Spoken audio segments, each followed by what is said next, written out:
Sean, thank you so much. Tonight, the story behind the pictures. I'm Jamie Colby. I'm in for Greta Van Susteren tonight. And here she is, Casey Anthony, partying at a club during the time that she told just about everybody that she was looking for her missing daughter, Caylee.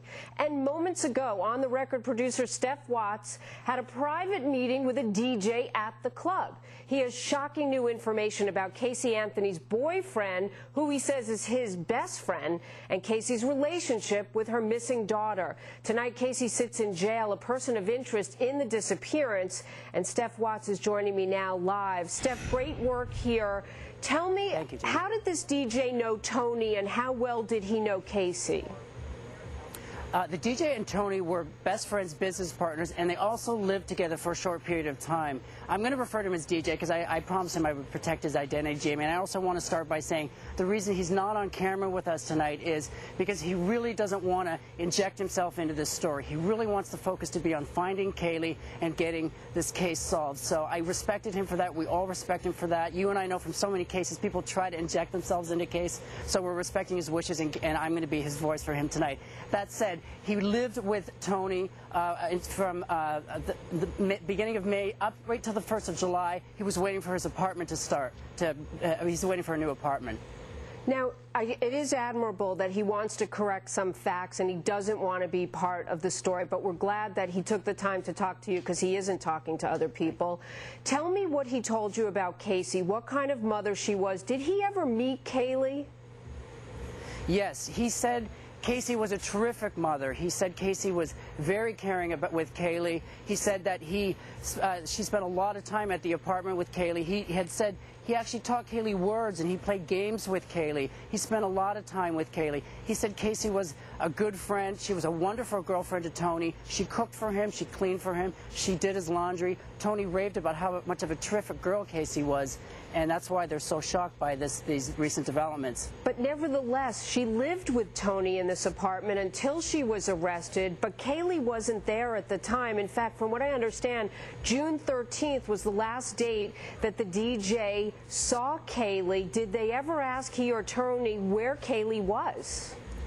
Yes, on numerous occasions. June 13th, and they remember the day specifically because it was a Friday, and the Friday was the night that they did their club promotions in the pictures that we've seen. That Friday, Casey had come to the home with Caylee. They played. It was in the afternoon. Casey had left and returned later that evening without Caylee. She had changed her clothes, got ready for the club to go meet Tony, who was at the club. DJ that evening decided to stay home and not go to the club, so he remembers specifically that it was that night. And after that evening, Jamie, that was the last time they'd seen Caylee. They kept asking Casey, where's Caylee? And she would say, she's with my mother, she's with her grandmother, she's with the nanny, she's away on a trip. And they didn't think anything of it. They obviously didn't question her on it because they trusted her word at that point. All right, but let's look at these pictures. On the record, obtaining exclusively these pictures of Casey clubbing it. I understand Tony is in the picture. She had this close relationship with Tony, her boyfriend, and the DJ says that they were all very close. She was at the club without Caylee, and she's telling everybody that she's looking for Caylee at that period of time. Does he make any sense of all of this? Well, there's a couple interesting things that he started to notice. He said Casey never had any friends with her. She was always there with Tony and Tony's friends. They didn't meet at the club. They met on May 24th, and she started going to the club after she met Tony. So all these people that you see in the pictures are friends of Tony's and DJ's. None of these people are direct acquaintances of Casey other than the recent relationship that she had developed with them through Tony and the other people she met at the club. Did they ever meet Caylee's father, or did Casey ever explain who Caylee's father is? It's not Tony. No, it's not, and I wanted to make that clear. It's not Tony. The story that DJ relayed to me about what she had said about the father was she had said the father had had a horrible car accident on his way to Caylee's birthday party on her birthday. All right, if that story holds, that's new information that we have not heard before, even from Caylee's grandmother, Cindy, who I understand just moments ago you had a conversation with exclusively. What did she say, Steph? Well, I had asked Cindy just a few minutes ago about her conversations yesterday with the FBI. The FBI is on this case. They haven't spoken to Casey, but they're speaking with the family. And as you know, Jamie, from these cases, what they're trying to do is piece together the timeline. I asked her what kind of questions did they ask her, and she said they sort of more made statements to her and asked her a few general questions. They were some of them were new. They were trying to get familiar with the case. All right, let's take a listen to some of what you got from Cindy. Here's a clip.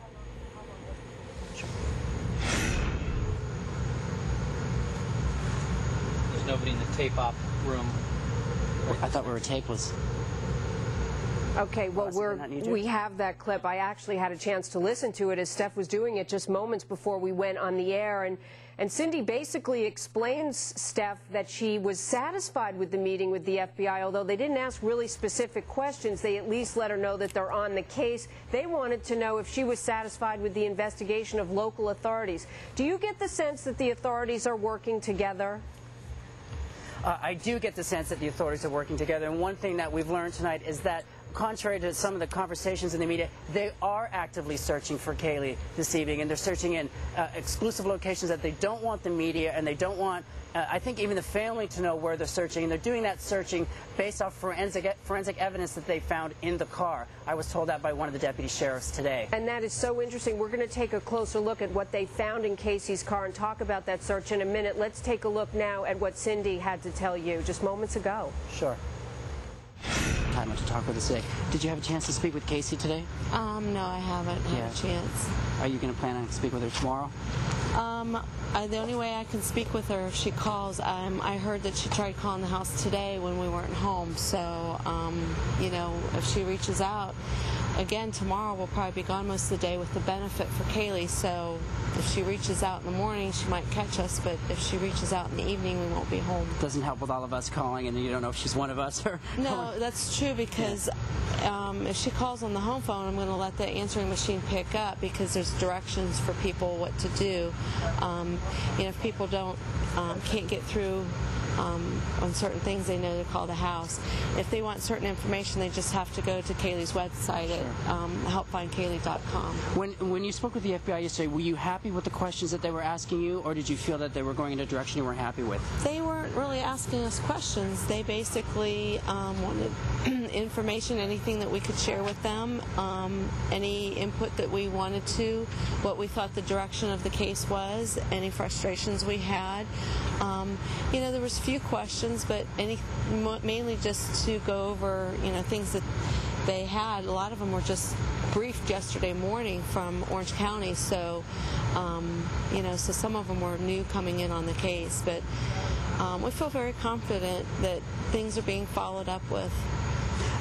Are you happy that they're on the case now? The FBI's here and involved? Well, yeah. I mean, Orange County had stated a week ago, last Tuesday, after the bond hearing, that they had called in the FBI. We were under the impression that was going to happen on the 16th, and obviously that didn't. So, you know, for whatever the reason the delay was, now they're involved. I mean, hopefully we haven't lost too many days, and, you know, we'll just get closer and closer.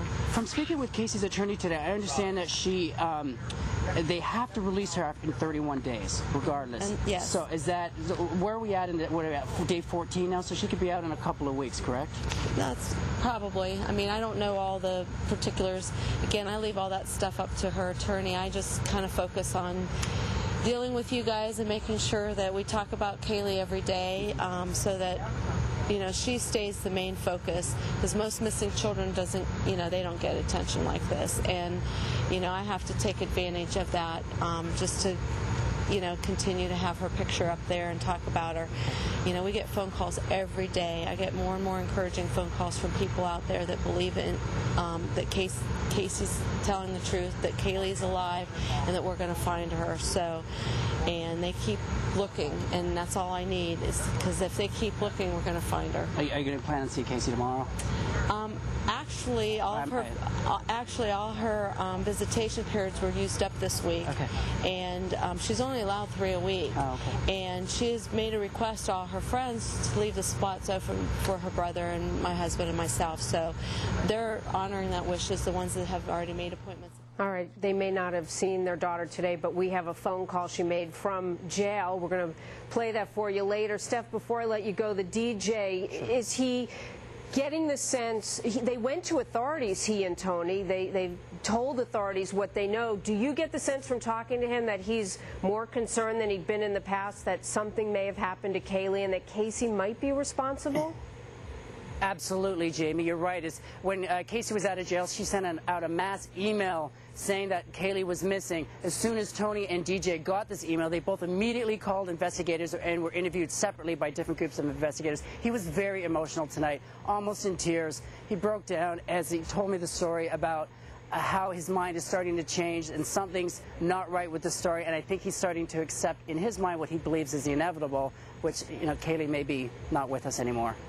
Wow, Steph, that is such an explosive conversation that you had. Thanks also for bringing us the grandmother exclusively.